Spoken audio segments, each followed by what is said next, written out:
కారుణ్య నియామకాల విషయంలో AP high court కీలక తీర్పిచ్చింది. ప్రస్తుత పరిస్థితి చూస్తుంటే సానుభూతిని అడ్డం పెట్టుకుని నియామక ప్రక్రియను దుర్వినియోగం చేస్తున్నట్లుందని తెలిపింది. సుప్రీంకోర్టు తీర్పులకు అనుగుణంగా కారుణ్య నియామకాలకు సంబంధించి నూతన మార్గదర్శకాలు రూపొందించాలని రాష్ట్ర ప్రభుత్వాన్ని ఆదేశించింది. మృతి చెందిన ఉద్యోగిపై ఆధారపడిన వారి ఆర్థిక సామర్థ్యం, కారుణ్య నియామకానికి బదులుగా ఇచ్చే ఎక్స్గ్రేషియా, అవుట్సోర్సింగ్, తాత్కాలిక, కాంట్రాక్ట్ ప్రాతిపదికన ఉపాధి కల్పన లాంటి అంశాలను మార్గదర్శకాలలో స్పష్టంగా నిర్వహించాలని చెప్పింది.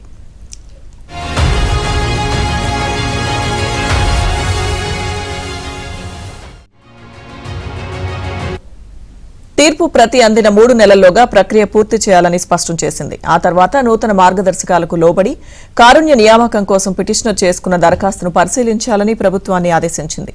తీర్పు ప్రతిని సాధారణ పరిపాలనా శాఖ ముఖ్య కార్యదర్శికి పంపించాలని రిజిస్ట్రీని ఆదేశించింది. ఈ మేరకు హైకోర్టు న్యాయమూర్తి జస్టిస్ న్యాపతి విజయ్ ఇటీవల తీర్పు ఇచ్చారు.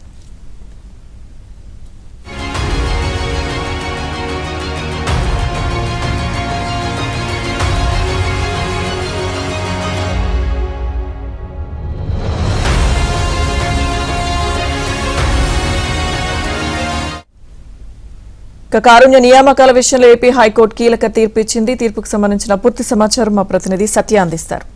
సత్య, లక్ష్మీదుర్గ 3 డైరెక్ట్ రిక్రూట్మెంట్ కంటే కూడా కారుణ్య నియామకాలు ఎక్కువగా జరుగుతుండడంపై హైకోర్టు సీరియస్ అయిందని చెప్పుకోవచ్చు. 3 నెలల్లో కొత్త మార్గదర్శకాలు రూపొందించాలని కూడా రాష్ట్ర ప్రభుత్వానికి ఆదేశాలు ఇచ్చింది. ఎవరైతే మృతి చెందిన ఉద్యోగిపై ఆధారపడిన వారి యొక్క ఆర్థిక స్థితిని పరిగణలోకి తీసుకోవాలి. అదే సమయంలో వారికి ఇచ్చే పరిహారం ఎంత ఇస్తున్నారు, ఉపాధి కల్పన అంశాలను కూడా పరిగణించి కారుణ్య నియామకాలు చేపట్టాలి. కారుణ్య నియామకం అనేది ఒక హక్కు కాదు అనే వ్యాఖ్యలు కూడా చేయడం జరిగింది. రాష్ట్ర ప్రభుత్వానికి ఈ మేరకు హైకోర్టు ఆదేశాలు ఇవ్వడం జరిగింది. కారుణ్య నియామకాల్లో 3వ తరం వారు కూడా ఉండడం చూసి ఆశ్చర్యాన్ని కూడా వ్యక్తం చేసినట్టుగా మనకు తెలుస్తుంది. ప్రస్తుత పరిస్థితి చూస్తుంటే సానుభూతిని అడ్డం పెట్టుకుని నియామక ప్రక్రియను దుర్వినియోగం చేస్తున్నట్లుగా కనిపిస్తోందని కూడా హైకోర్టు తీవ్ర వ్యాఖ్యలు చేసింది. ఈ కారుణ్య నియామకాల విషయంలో ఈ తీర్పును అనుసరించి ఇకపై కారుణ్య నియామకాలు చేపట్టేటప్పుడు అర్హతను కూడా పూర్తి స్థాయిలో పరిగణలోకి తీసుకునే నియామకాలు చేపట్టాలి.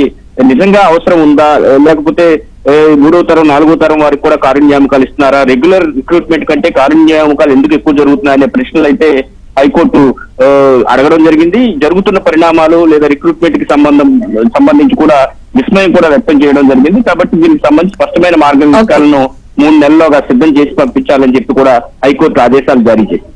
రైట్, థాంక్యూ సత్య.